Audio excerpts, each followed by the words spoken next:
As an elite battle mage in Immortals of Aveum, you'll be able to cast powerful spells in myriad combinations to dominate combat engagements. I'm Tess, the Community Content Manager. And I'm Zach, the Video Content Manager. Today we'll be diving deeper into the various spells you can wield in Aveum and how you can combine them to devastating effect. First up are your strike spells, which are your primary attack spell that you cast with your right hand. Which spell you use is determined by the red, blue, or green sigils you have equipped, and you can swap between them on the fly. Sigils determine the damage, reload time, fire rate, and capacity of your strike spells, but you can also boost these stats and make your strikes more effective by speccing into various talents. Strike spells are quick to cast and don't use your mana stores, so you'll always have them at the ready. You can even cast them through your shield when it's deployed. They're great to combo with control spells for a 1-2 punch, or as we like to call it, the Lash and Blast. Control spells are your left-hand powered support arsenal, and as a lefty, I'm glad we get to use both hands. As you play your way through Aveum, you'll gain access to 3 control spells that you can modify and upgrade in various ways via talents and totems. Lash is your blue magic whip control that you'll use to grapple between points on the battlefield, pull yourself towards larger enemies, or pull smaller enemies towards you, then surprise them with your fragfire or bash strike to the face. Disrupt is a red magic beam that can be used to briefly stun most enemies, interrupting their attack combos. Highly skilled Magni can time their disrupt just as an enemy begins to cast a spell to cause a spell break, turning their own magic against them in a powerful AoE explosion. Limpets may seem like cute little blobs of green magic, but they can be used to anchor an enemy's movement through time, slowing their attacks and giving you command of the field. They can even be upgraded to deal stacking damage over time, causing your foes to waste away as they try to reach you. Like your strikes, controls don't use mana, but they do have a cooldown.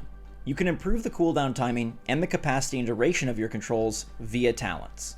Along with controls, you get even more support through your Augment Spells, which allow you to manipulate and navigate the environment in and out of combat. Blink, your dodge, hover, your stay afloat, and shield, the cover you take with you, are incredibly helpful for both defense and mobility in battle. Grapple and Refract are augments to your Lash and Disrupt control spells, respectively. Restore cleanses corrupted magic from the land, returning it to its original state. And Animate allows you to move objects in the environment that are marked with a green Animate glyph.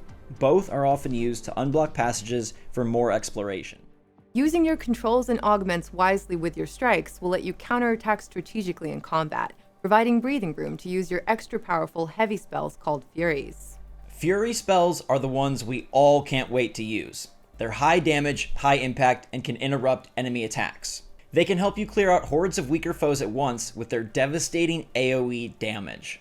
You can send enemies flying with Shatter, then pick them off at range with your blue magic strikes. Slow an enemy with Limpets, then close the distance and stagger them with Bash. Spell Break with Disrupt to detonate an enemy's spell, then clean up what's left with Blast Wave. You'll cast your Fury spells using both hands, and they will cost you Fury mana, so you'll need to crush mana crystals to restore it when you run low. You'll be able to upgrade and improve the effectiveness of your Fury spells through gear and through your talent tree. Add Homing to your Shatter spell so it will seek out targets, or apply Decay to your Torrent spell so it continues to do damage over time. Your most powerful, most devastating spell, the last we'll share today, is your Dominion spell called Immolate. Dominion spells were thought to be lost long ago to the Magni of Aveum. Immolate combines all 3 colors of your magic into one brutal channeled stream that does massive damage to anything it touches. It has a massively high mana cost to match and takes extra time to cast, but boy is it worth the wait. You'll build up your Dominion mana in combat, slaying enemies, but you can also equip gear and unlock talents to boost the rate at which you gain this special mana, so you can obliterate your foes all the more. That's everything you need to know about spells and then some in Immortals of Aveum. At this point, heck, you're practically an immortal. We'll have more info on talents for you in a future video, so stay tuned.